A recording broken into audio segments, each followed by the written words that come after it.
Hello and welcome to the latest scene coloring breakdown series here on the Sweet November Stamps YouTube channel.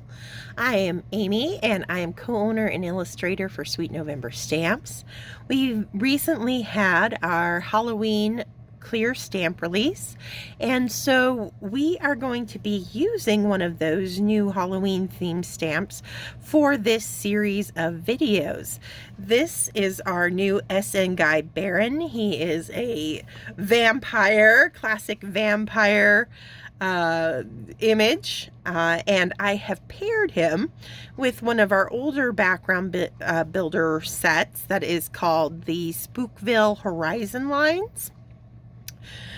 Now, you may notice that the stamping doesn't look so good on both Baron and the background, and that is done on purpose because in this series we are going to be creating an eerie, mist-filled cemetery scene.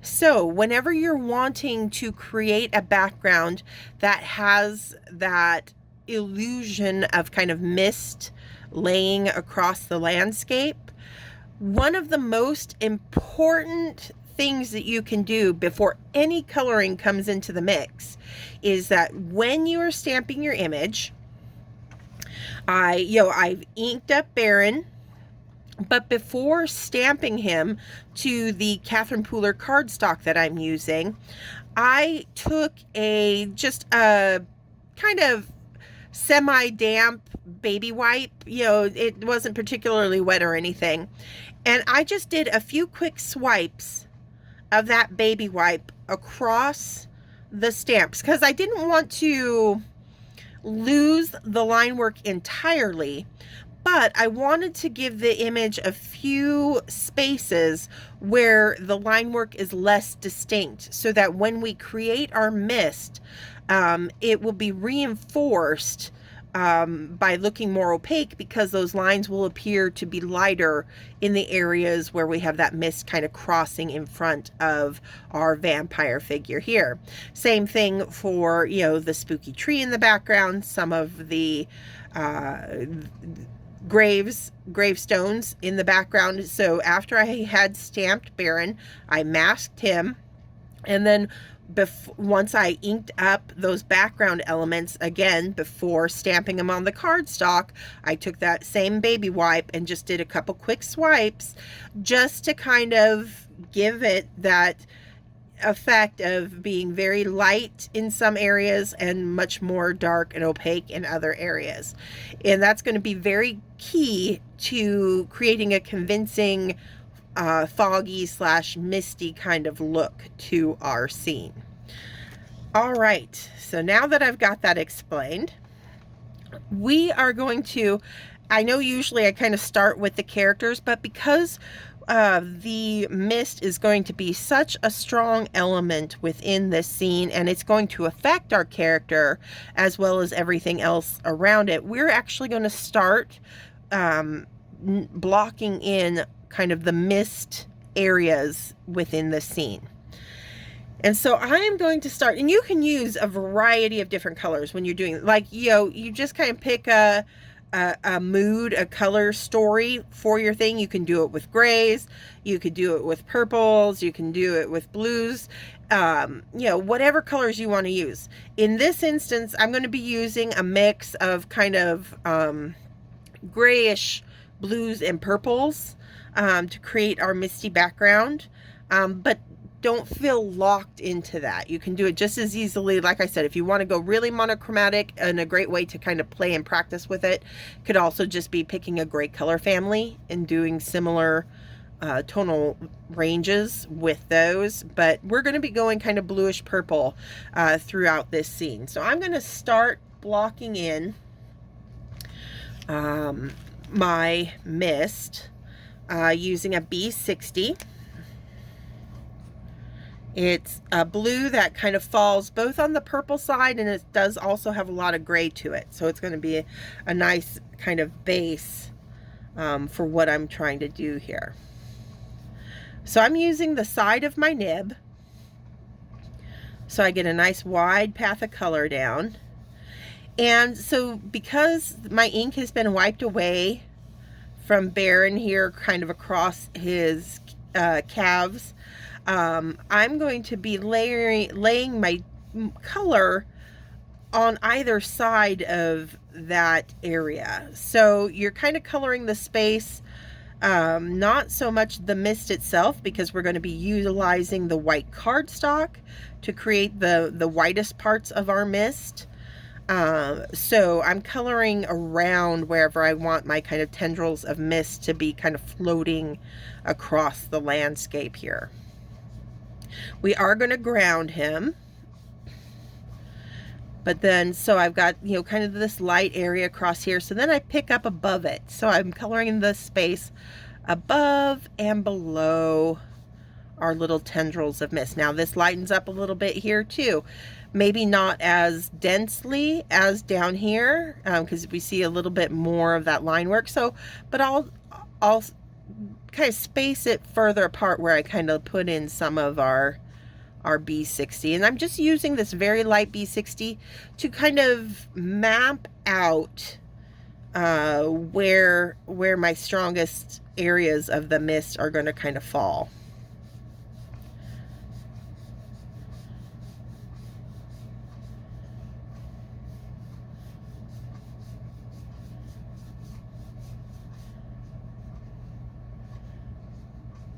And I'm going to go right over the tombstones. You know, this is one big kind of mass of color I'm filling in, because I want it to be really monochromatic and very, you know, not having really distinct items in the background. It's good. The key feature is going to be the mist we're creating.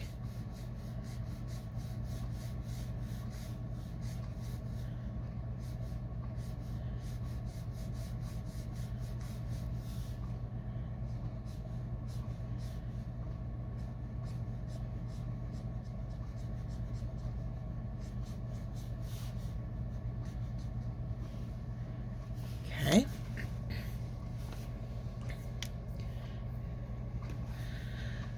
From the B60, I think I'm going to come in with some BV31.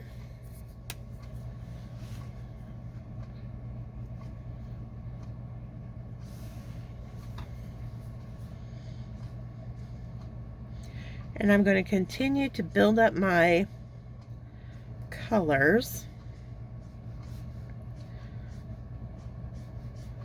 where I know I'm going to want my darkest areas to be. Generally, I do concentrate a lot of my darker colors down at the base of my scene, just because having that grounding effect really stabilizes the entire scene that we're creating, gives it a nice visual weight down there.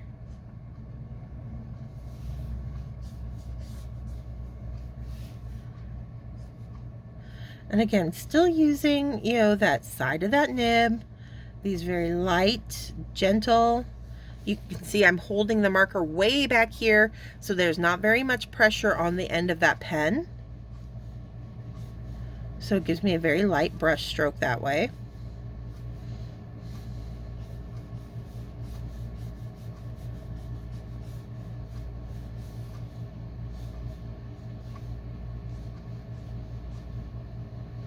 And I will, you know, kind of build up some of the color on our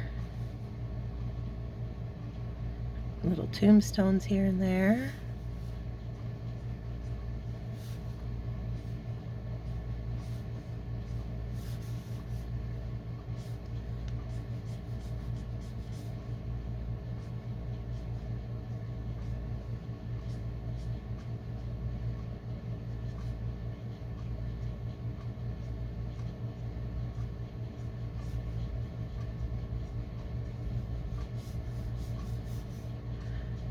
Ground our spooky tree back here in the background.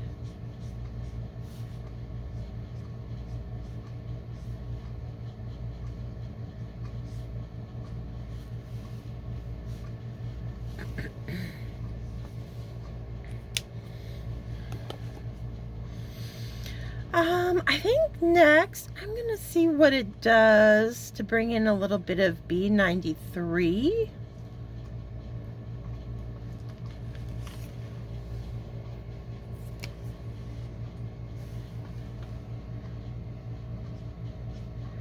Now, my B93 has a very strong gray tone to it, so it's almost like coming in with a C3, but just not, it's just got a little bit more blue of a tint than the C3, but they're very similar. So if you don't have B93, or if your B93 is a little bit bluer than mine, then you could easily replace this with a C3 and get a very similar look. But see how I'm continuing to ground our vampire.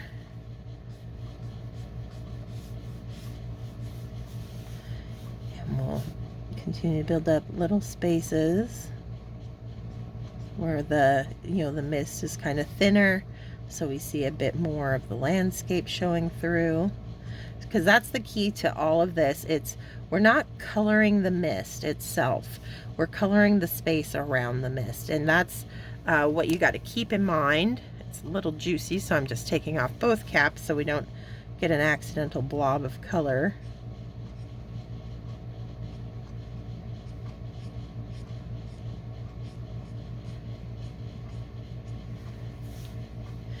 And you'll notice, even though the mist is going to be going over top of our vampire, Mr. SN Guy Baron, I'm not taking my blue tones and purple tones across him, just like I am doing the entire background.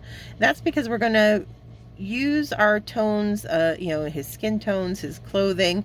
We're going to variegate the application of color in a similar way, so that he still is colored in his own, colors of his outfit and stuff, because I don't want him to be monochromatic with the background. I want him to stand out. But we are going to do the same kind of application of color, where we're going to go, very light in some areas and then versus very dark in other areas to match up with these areas that we're creating right now. And that's why I wanted to do this first, is so we'd have that map when we go to color him, to match up where our most densely white areas are with our little mist going on.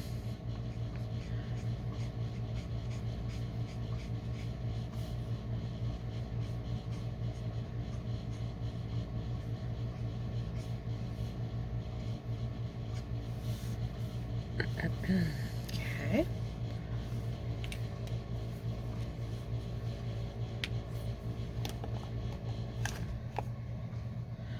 Let's see, next,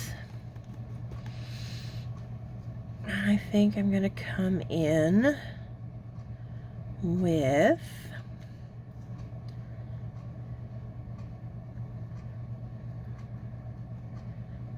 BV25.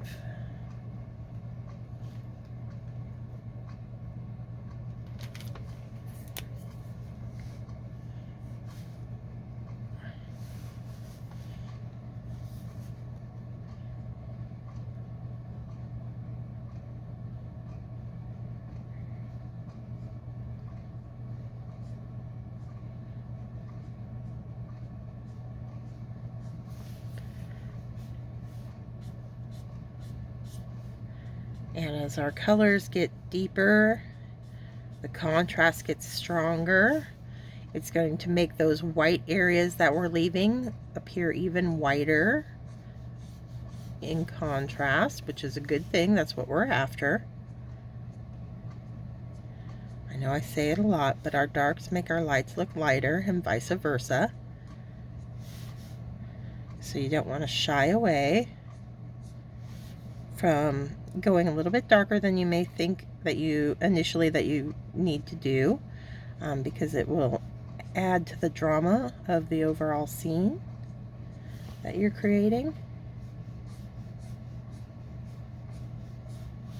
And just very, again, just these long, kind of wispy, painterly brush strokes using that. I'm not quite as much on my side with these darker colors. I'm having a little bit more control. My hand is moved down a little bit more. So I've got a little bit more control of how much ink is going down and more narrow line work. Because as the colors get darker, you know, a little goes a long way.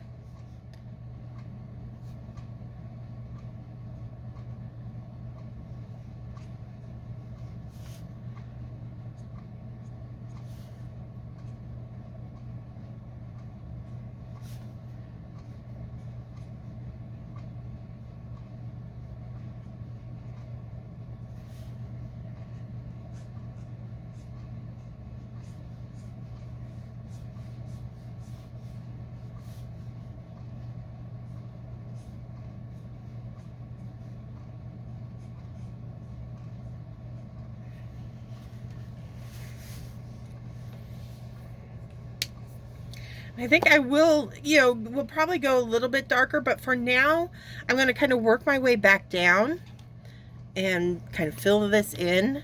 It doesn't mean we're going to be completely done with the background at this point, but I feel like I've got a good map of where the fog is kind of flowing through the scene.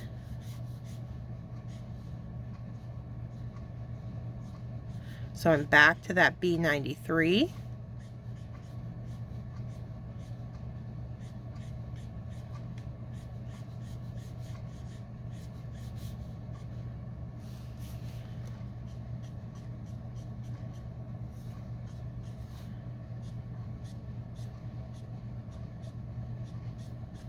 And just, you know, kind of soften and pull the BV25.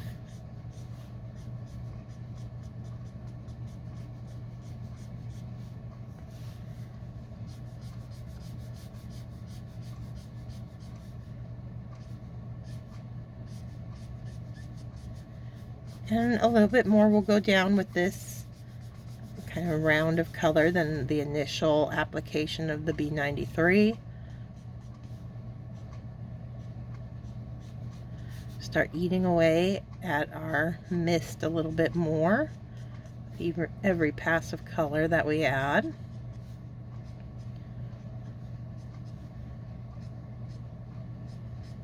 And I'm not too concerned. You notice I got a little bit of our blues and purples into Baron's clothing there, and it, you know, the cape's going to be dark, at least darker than the background, so I'm not worried about it. I'll be able to color right over that, so not anything to fret about. Back to the BV31.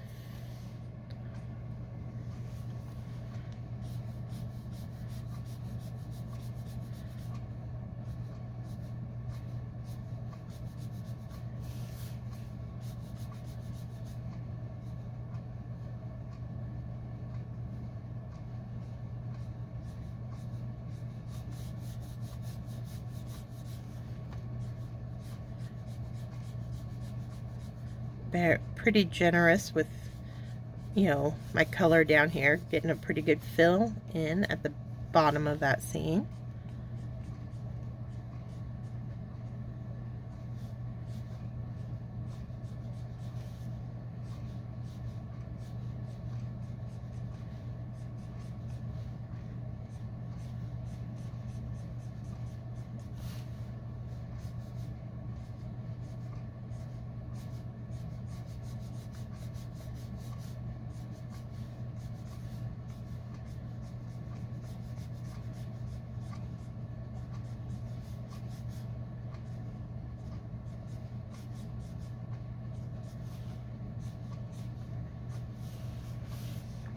And back to that B60 that we began with.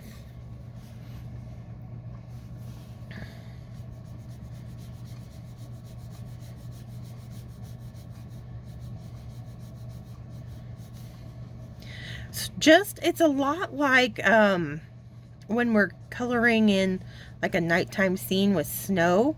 It's very similar to that. The only difference is that we are going to be treating the character with the same kind of patchwork of light versus dark, where generally in a night scene, just a snowy background, the characters, I color them pretty much how I color them anytime, with full color and all that stuff.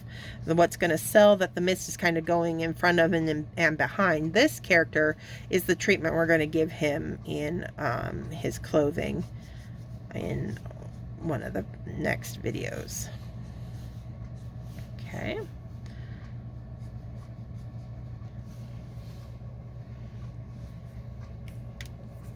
We're not completely done with that, but that's a good enough place that I'll be able to start working on the character. So I think we're going to wrap this first week's video up here. And then we will come back next Thursday and we will start working on our vampire Esengite Baron. So, thank you for joining me this week, and I hope you are getting in a spooky, crafty mood, because we're just getting started with this spooky scene. Until next Thursday, stay crafty, my friends. Bye.